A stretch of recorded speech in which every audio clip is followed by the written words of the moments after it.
বাজারে এত সস্তা ইলিশ আগে তো জানা ছিল না।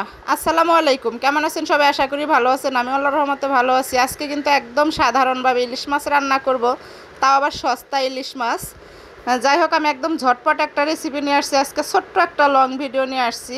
এখানে আমি কাঁচামরিচ আর কাঁচা পেঁয়াজ বেটে প্রথমে অল্প তেলের ভিতরে একটু হালকা টেলে নিলাম। তারপরে তো মরিচের গুঁড়া, ধনিয়ার গুঁড়া, স্বাদ মতো লবণ, হলুদের গুঁড়া, এগুলো সব কিছু দিয়ে মশলাটা কষিয়ে নিব।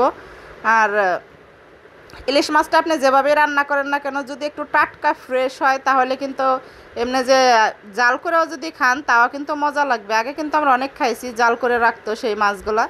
প্রথমে কিন্তু জাল করে রেখে দিত, তখন তার ফ্রিজ ছিল না, কিন্তু তখন আমরা এভাবে পরে তরকারিতে দিয়ে দিতাম। যাই হোক, দামের কথায় আসি আগে।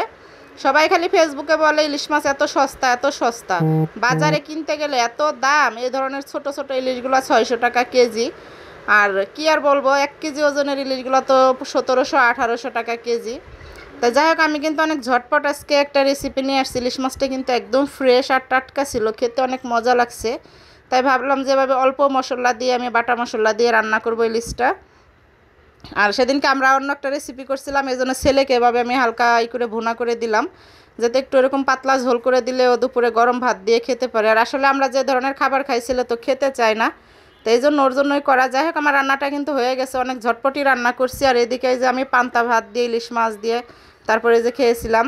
ওইখানে আমি শুকনা মরিচ একটা পুড়িয়ে নিছিলাম, কাঁচা লঙ্কা, কাঁচা পেঁয়াজ। আর এদিকে যে মেচুরি ভাজি করছিলাম, এটাকে পুঁই শাকের মেচুরি বলে, অনেকে গোটা বলে। আমি প্রথমে ভাপ দিয়ে পানিটা ফেলে নিয়ে ওই কড়াইতেই আমি তেল দিয়ে দিলাম। তারপরে তো শুকনা মরিচের ফোড়ন দিয়ে সুন্দর করে ঝাল পেঁয়াজ দিয়ে আমি এটা এখন ভেজে নিব। আর যারা আমার ভিডিও দেখেন, যদি ভালো লাগে লাইক কমেন্ট করবেন। আর যদি ইউটিউব থেকে দেখেন, অবশ্যই আমার চ্যানেলটা সাবস্ক্রাইব করে রাখবেন।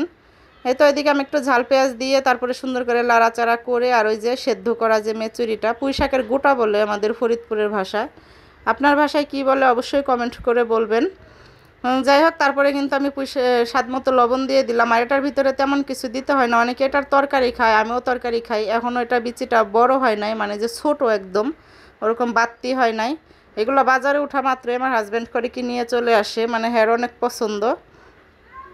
যাই হোক, মেচুরিটা ভাজার পরে কিন্তু আজকে আমি আবার সেদিন কিছু খাসির যে পা আনছিল, মানে যে খাসির পায়া বলে, গরুর পায়া, খাসির পায়া, তা সেখানে খাসির পায়া এনে রাখছিল, তাই সেগুলোর আমি আবার নিহারি রান্না করলাম।